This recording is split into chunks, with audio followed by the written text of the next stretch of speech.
Magandang hapon mga kabay. Meron po akong estimate dito mga kabay.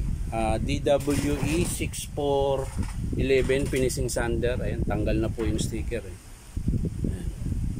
Bali, ang sira nito mga kabay, umuugong lang. Ayan, testing natin mga kabay. Ayan, nakasaksak yan mga kabay. Testing natin mga kabay.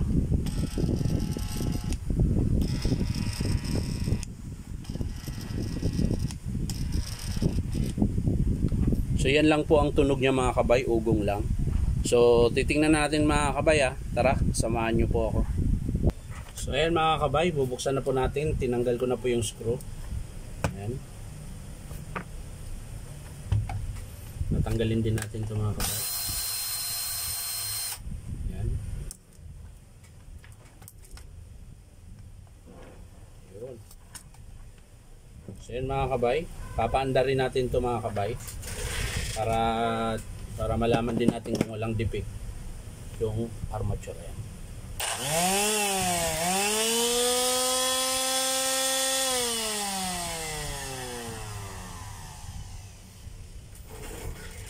So ayan mga kabay, wala pong problema yung armature nya, pati yung pan wala rin problema. So dito lang po talaga yan mga kabay. Papakita ko sa inyo mga kabay kung bakit umuugong lang siya.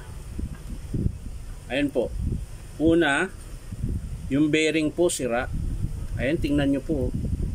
Nalusaw po yung plastic. Ayan. Nasira po kasi yung bearing. Ayan, tutuklapin natin. Ayan.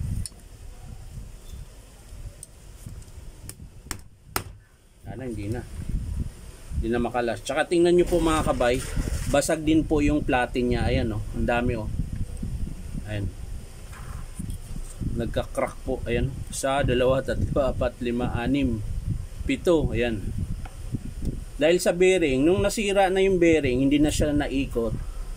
Ayan. Bali, nag-stack up na siya.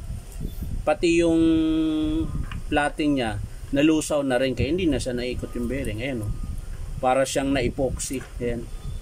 So, magpapalit tayo ng bearing mga kabay. 6001 yung bearing nito. Check ko nga. Tama ako. Ayan, 6001 mga kabay. Ayan, tsaka yung platin ang papalitan natin. Ito, dalawa. Ayan. So, yan lang po mga kabay. Bali kung i-approve ng customer, papakita ko rin sa inyo kung paano ikabit yung bearing tsaka yung platin. So, yan lang po mga kabay. Maraming salamat. At baka naman po pwedeng pakisubscribe nung YouTube account ko na Inom Tabay yung pangalan. Nandun po lahat yung full video nito. Kasi yun dito kasi nire-reels ko lang siya. Kaso lang puro putol yun.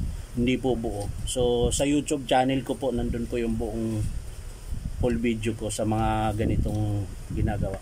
So yan lang po mga kabay. Maraming salamat. Bye bye.